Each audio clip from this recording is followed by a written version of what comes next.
It's like what I keep trying to tell my staff or the servers and stuff like that. When we open the door, it's like you open the doors of your house. Yeah. You open, you need to welcome. The first thing you do, what you say, you welcome them. You smile, you offer something to drink, you offer something to eat. So it's the same thing in a different way, but it's that's the basic one. It's your home. So you need to welcome, if you people, they don't feel comfortable in your place. Welcome to Local Living Tri-City, your go-to podcast for exploring the vibrant communities of Temecula, Murrieta, and Menifee. Join me, Liz Jones, as we dive into real estate insights and local business stories, bringing you closer to the heart of our Tri-City area. Let's get started with today's episode. Hey everyone, I'm Liz with Local Living. Today I have a special guest. This is really close to my home. This is Angelo with Angelo's Oven Brick Pizza. Hi, how are you? Thank you so much for doing this. I really appreciate it. Thank you. So I've been coming here for many, many years. Tell me a little bit about what made you come to Wildomar? What made you open up this restaurant? Tell me a little bit more.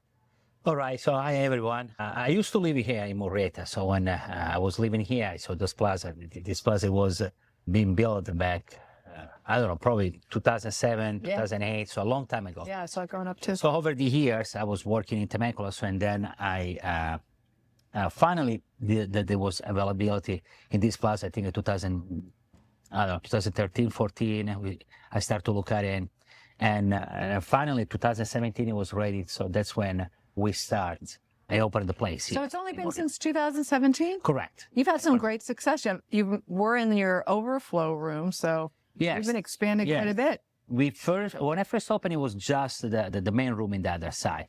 But then over COVID, this room was available, so I was able to take over this space and then we start to use the patio like everybody.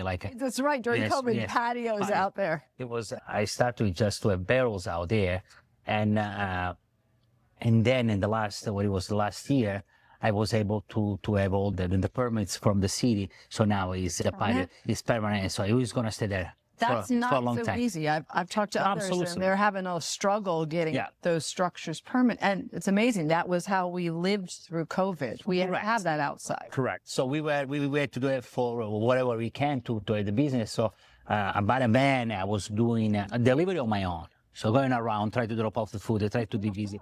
I try to sit all over here in front of the restaurant because we have to. I was just open for 2 years. And that's a new business. Yes, I was so afraid. I say, oh my gosh, I cannot lose it. I have to make this work, and that's what I did. So I watched a lot of businesses, especially restaurants, more change, adapt during COVID. I saw some of them actually thrive during COVID. You don't have to have 27 employees, right? You have to have a delivery guy, you have to have your chef and your cook. So how did you guys, did you find yourself thriving? For sure, we were not doing that much online ordering before. So that's when we started we had an app on our system, and we started to have ordering online, so every single day. And beside the online ordering, so the people, they can come over here. But if you remember, there was the first 2 months, probably, people, they were not even able to come over here. Or there was like a curbside pickup. So we had to do it. And I was going crazy. Yeah, I'm sure you were. Stay here inside the restaurant. So, and I asked a few companies that, I'm not going to say names, but a few companies about the delivery, about it. And I saw it was a little bit too expensive for what we I said, I say, why don't do delivery on my own? So I will keep in touch with all my customers. It was like a 5 miles around. So it was great to see people that we were not seeing for weeks. They were not coming at the restaurant. So going there in the house, they were so happy to order. You're delivering. And I was delivering there. That unlike the Ubers and that you don't see a face, right? Right. So all of a sudden you had that personal touch during COVID to just too. do it. Correct. I've wrapped it, I bought a van, I went all around. And we went all around. And then every single week, we were picking online, we were asking on Facebook and Instagram, asking the people recommend or suggest couple of families they needed help for some donation on food. So we were no kidding. So you're very drawn into the community, helping the community. I had to. I'm so grateful to all the community. They always support me. They keep supporting me, And it's nice to give back. You know, it was a time where everybody was doing something. Everybody, we need to help each other. So for the little things we can do, so we were able to do a lot of donation at that time. You are still giving donations to the community. I was just at a Lori Stone event, Day in Her Shoes, and you were donating some desserts for that event. And you were traveling at the time, and you still did it. Yes, I was not in town, but I didn't for the last couple of years with the organization. And then every year for our anniversary, usually I do Animal Friends of the Valley, where we do a fundraiser. Correct. I love Patty. So we do a fundraiser every single year for our anniversary, where we donate 25% of for whatever we make it all day long. And then we do a couple other, Camp del Corazon, and then we're going to do another one. Actually, I want to remind to everybody, we have a little fundraiser for leukemia in this place and in the other place too. And I have seen you at the Giving Circle. You have been the catering of choice at our Giving Circle, the 100 Women Who Care, which is a great organization, meets over here in Wildomar. You've been very supportive of the community of Wildomar. I love this community for sure. I'm really grateful for where I am today. Is thanks to the community. It's a lot of work behind the cooking and stuff, but for sure, if you don't have people that support you that much, it's hard. Well, I can tell you that personally, I'm here, my BNI meets in this room every single week. And so I enjoy your food every single week. And I have to tell you, I am constantly amazed. You always offer, I always go to the salad and you always give me a protein on it. And then you have this incredible soup that reminds me of my grandparents. It is incredible. Last week was amazing. It was noodles, it was carrots, it was onions. It was wonderful. I mean, and it's something that you can't find in the community. It's not traditionally found on every menu. It's specific to probably where you come from. Yeah, well, if you think about it, is the BNI group, for example, we are doing an event for the last 2.5 years. So it's important to give different food all the time and come up with a recipe, stuff like that. So there is a lot of research behind, for sure, with the crew in the back. It's fun to play around with the food, with a recipe from Italy, but a recipe from all around. You know, try to come up with something different every week. It's hard, but if the fact we have homemade pastas, the fact we can use the chicken, the fish, we do a lot of pasta and pizza in my place, but we have wonderful specials with fish, meat every single week. So it's a lot of recipe there from the main sauces, the basic sauces like the red sauce, the meat sauce, and but the rest we would like to come up with some interesting specials every single week. Really? In the restaurant and for BNI. So it's the fun part to be in a restaurant. And I come here with my husband. I notice there's a line out the door. Yes, we are lucky on that. We are lucky on that. We are lucky on that. So that, like I say, I was lucky to get this room. Is completely attached to that one because we do a lot of private event in this room, and we do some nights of the week of the month we do wine pairing dinner.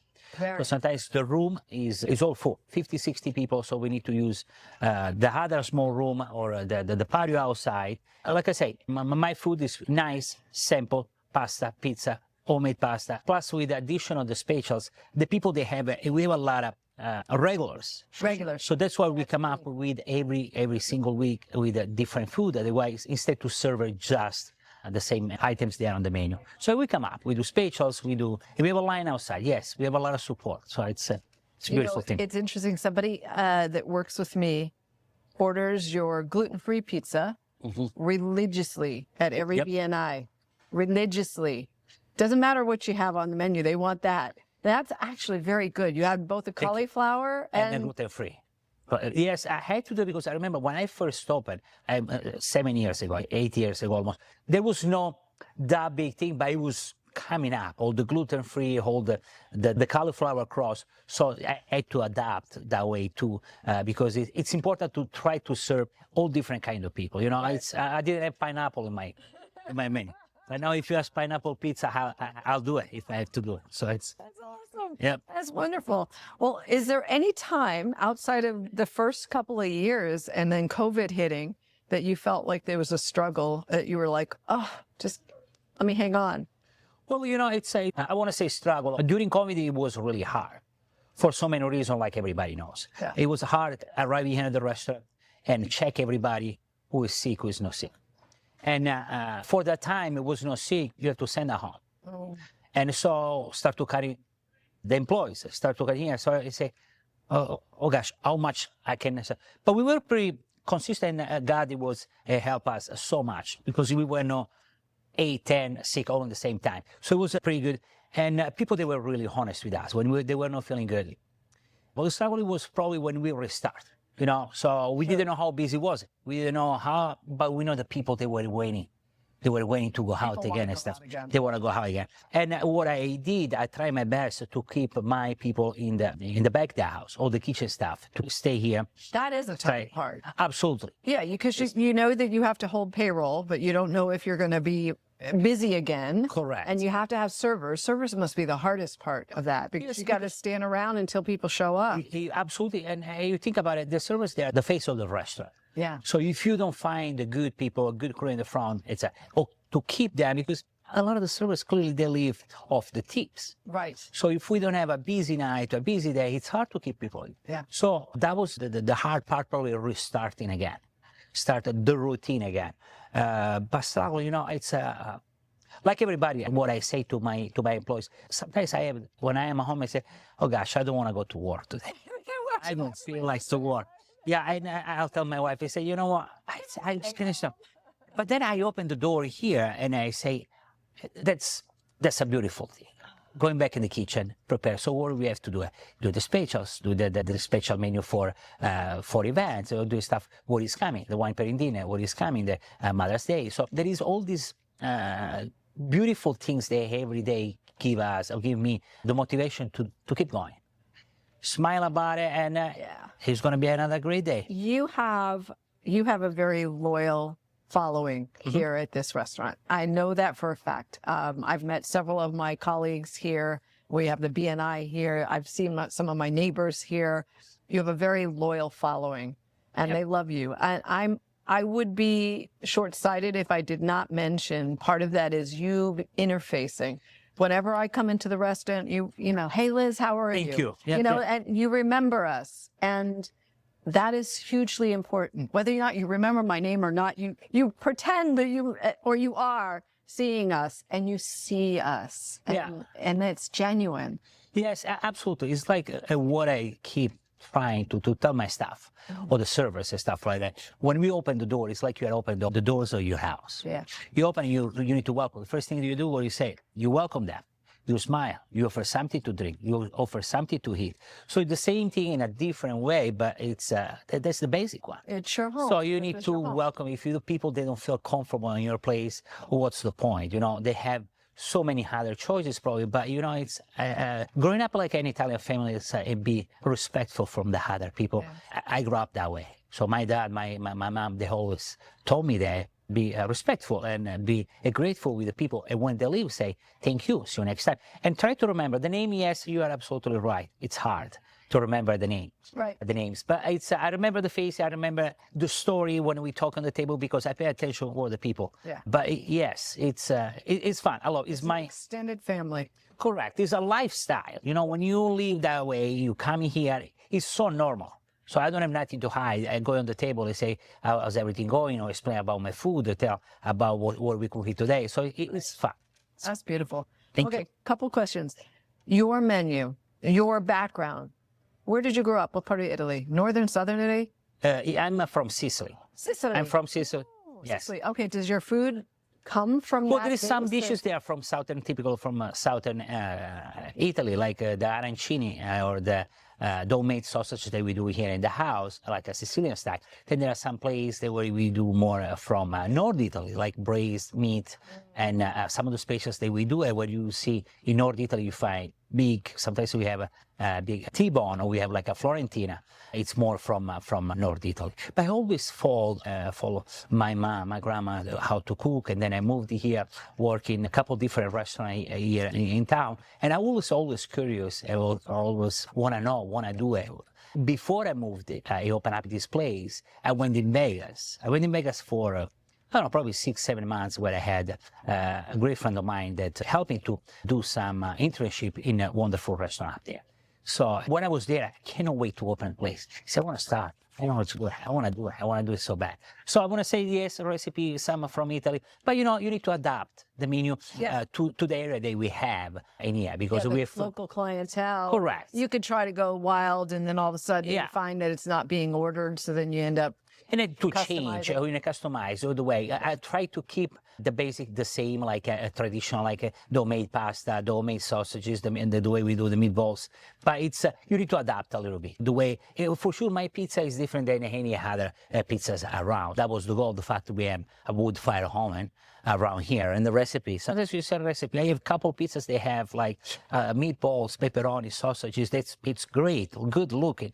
But probably it's not an Italian recipe for sure. But people don't like it that way. So you prepare because, like meat lovers. You must have a meat lovers on your menu. So, and then I have some stuff because I have companies where I buy imported meat, like cheeses, salami, prosciutto, stuff like that. So I try to keep original that way. Oh, that's wonderful. Wonderful. Well, thank you. If you wanted to tell our audience one thing about your restaurant or one thing that's popular on the menu, what would that be?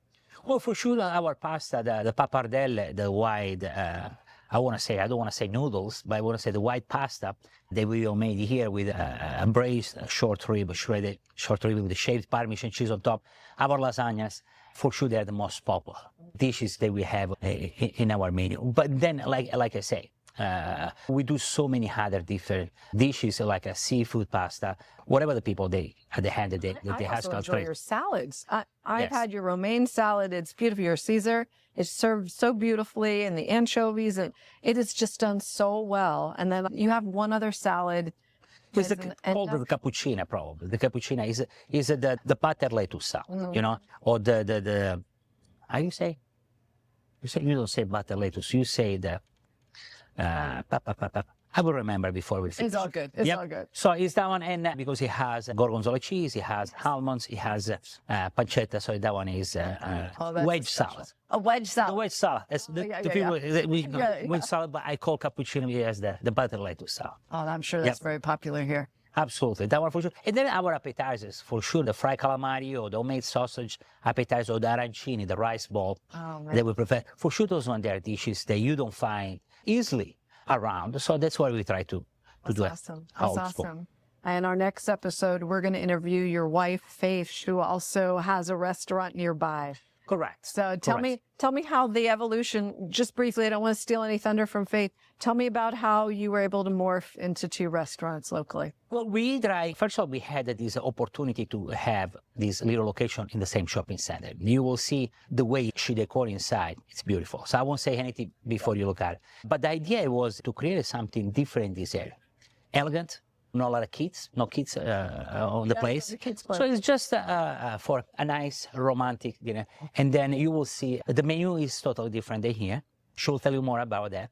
It's just the idea we are in an area where we have Wildomar. We are just in the middle of Wildomar, Murrieta, like also Temecula is pretty close. Great central. And it's easy to reach out all these different kind of people. So that was the idea. The name is particular. Forget about it. Forget about it. So we come up with the idea. The idea was my wife Faith idea too, because we play around with the hands all the time when we talk. So you will see there is that sign all the time.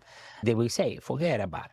And it's like a New York style. So you will say, if you go inside there, you will see like a suburban little bar down there in New York, Chicago, stuff like that. And with that name, for sure, she will tell you more about the stuff that we have in there, about the menu, about the wine that we care about. We have a really great selection. That's beautiful. Yeah, I'm looking forward to that. So tell me what's next for this restaurant, for Angelo's. What's next? Well, what is next for Angelo's? We will making sure we are strong with this one, because this one is our little babies, for sure. And we opened up, forget about it 1 year ago. So we are built up that one too. And there are a couple of other projects that we have that we are in process to put it out. So for Angelo's is just keep doing what we're doing. And we'll create a couple other specials, couple other things here in the place. But we have a couple little projects that's I cannot say right now that much. Secret. Yep. So everybody's going to stay tuned to that. Yes, stay tuned for that. I have really thoroughly enjoyed not only your food, but your time and getting to know you and becoming a friend in the community. So thank you so much, first of all, for all of your community involvement. We really appreciate it. Thank you. Thank you. It means the world to everyone here. I know that you know Bridget and everyone else in Wildomar. I'm sure that they are current clients coming in all the time. Oh, look, we are in a beautiful community. So being in Wildomar, being so small versus probably Murrieta and Temecula, but it's growing so fast. Very fast. And I'm so blessed that 8 years ago, I jumped in and be in this community. It's nice to be here. You're anchored in a great spot. Thank you. I see only beautiful things for your restaurant and for your family. Thank you for being here. Thank you to our audience. I hope that you'll check out in the link below. We'll hopefully have a link to Angelo's Oven Brick Pizza, and you need to come down here. And I would say, what are your hours of operation? We open every day. We open from 11 o'clock in the night and 9 o'clock Monday, Tuesday, Wednesday, Thursday. And then Friday, Saturday, we open at 11 and we close at 10 o'clock. And we do all different kinds of stuff. Caterings, we do big event, 150, 200 people. I have a mobile brick oven. They can go around, they cook pizza around. So I'll find a way every single day to don't be bored. So I'll keep working harder. No, it's fun. I keep doing what I like to do. Keeps us young, right? Yep. It keeps us young. Angela, thank you so much. I really appreciate it. And thank you to the audience. Until the next time.